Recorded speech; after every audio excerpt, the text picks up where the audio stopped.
Pelajaran 9. Jumlah kebutuhan makanan pokok, hasil panen, dan keuntungan tenaga kerja keluarga.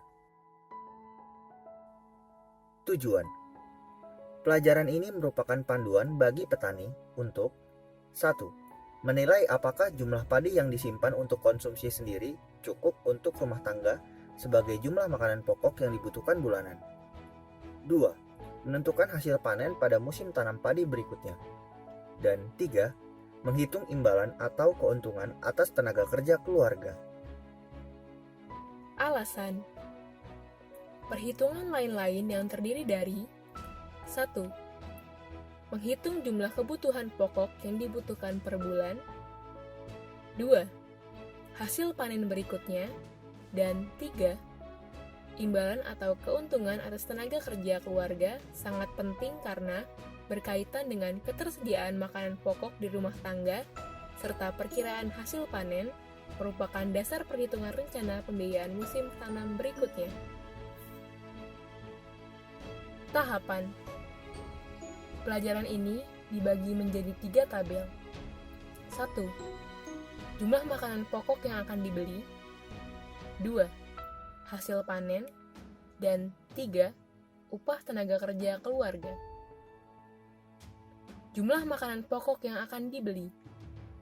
Dengan asumsi rata-rata padi yang disimpan untuk konsumsi sendiri per tahun dan per anggota rumah tangga adalah sekitar 250 kg, yaitu 150 kg beras per tahun dan per orang. Tabel ini bertujuan untuk menilai apakah jumlah padi yang disimpan petani untuk konsumsi cukup untuk kebutuhan makanan pokok seluruh anggota rumah tangga. Untuk tabel ini, petani harus menginput hal-hal berikut. 1. Jumlah musim tanam padi per tahun. Umumnya, jumlahnya akan antara 1 sampai dengan 3, karena ada 3 musim tanam padi setiap tahunnya. Dan 2. Jumlah anggota rumah tangga. Petani kemudian akan menghitung jumlah standar padi yang harus disimpan untuk tahun yang sama untuk semua anggota keluarga, atau 250 kg sebagai standar dikalikan jumlah anggota keluarga.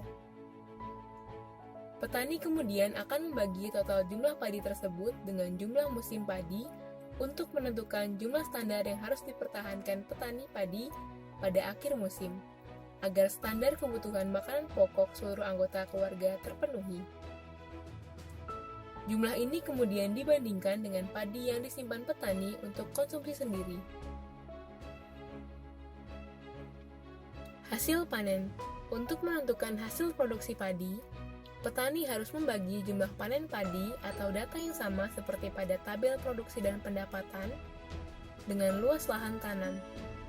Hasilnya akan dinyatakan dalam ton per hektar atau T per HA. Keuntungan atas tenaga kerja keluarga. Tabel ini bertujuan untuk menilai hari-hari yang dihabiskan anggota keluarga di lahan pertanian untuk kegiatan produksi padi. Karena semua pengeluaran lain telah dibayarkan, maka keuntungan atau hasil yang dihasilkan oleh produksi padi merupakan gaji atas tenaga kerja keluarga. Namun, pekerja keluarga juga berkontribusi untuk menghasilkan padi yang belum dijual atau digunakan untuk konsumsi sendiri dan atau untuk membayar barang atau jasa. Untuk menghitung keuntungan atas pekerja keluarga, petani harus A. Menentukan laba bersih setelah pembiayaan. Bunga yang dibayarkan ke lembaga keuangan atau kelebihan pinjaman yang dibayarkan kepada teman atau kerabat harus dikurangkan dari hasil produksi padi. Laba sebelum pembiayaan sama dengan yang dihitung dalam tabel laba atau rugi. Bunga atau kelebihan yang dibayarkan sama dengan selisih antara jumlah pinjaman dan jumlah pengembalian pinjaman. Laba setelah pembiayaan sama dengan laba sebelum pembiayaan dikurangi bunga atau kelebihan tersebut. B. Nilai padi yang disimpan untuk konsumsi sendiri atau digunakan untuk membayar barang dan jasa, termasuk membayar zakat. Petani akan melaporkan jumlah padi yang digunakan untuk konsumsi sendiri dan untuk pembayaran barang dan jasa dan mengkonversikan jumlah tersebut menjadi beras.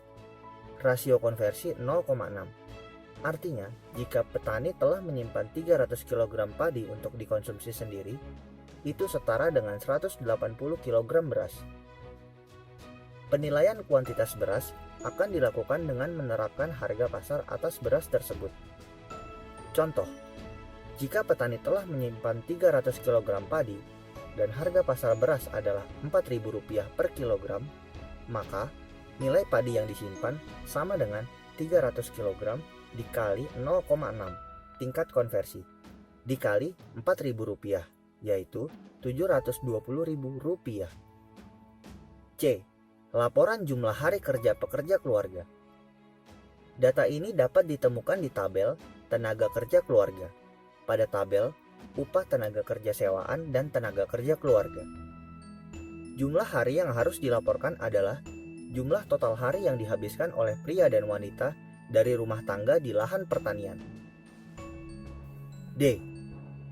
Menentukan keuntungan atas tenaga kerja keluarga. Upah tenaga kerja keluarga dihitung dengan membagi laba bersih setelah pembiayaan ditambah nilai padi yang digunakan untuk konsumsi sendiri atau untuk pembayaran barang dan jasa dengan jumlah hari kerja keluarga. Nilai yang diperoleh dinyatakan dalam rupiah per hari. Contoh, laba setelah pembiayaan berjumlah Rp2 juta. Padi yang disimpan petani untuk konsumsi sendiri dan pembayaran lain-lain bernilai Rp400.000. Dan keluarga telah menyediakan tenaga kerja selama 9 hari. Upah atas pekerja keluarga tersebut akan berjumlah Rp2.400.000 dibagi dengan 9, yaitu Rp266.667. Ini berarti bahwa gaji selama 9 hari kerja yang diperoleh rumah tangga adalah Rp2.400.000 dan gaji harian berjumlah Rp266.667. Gaji harian ini dapat menjadi pertimbangan untuk upah yang diperoleh dari usaha tani komoditas lainnya.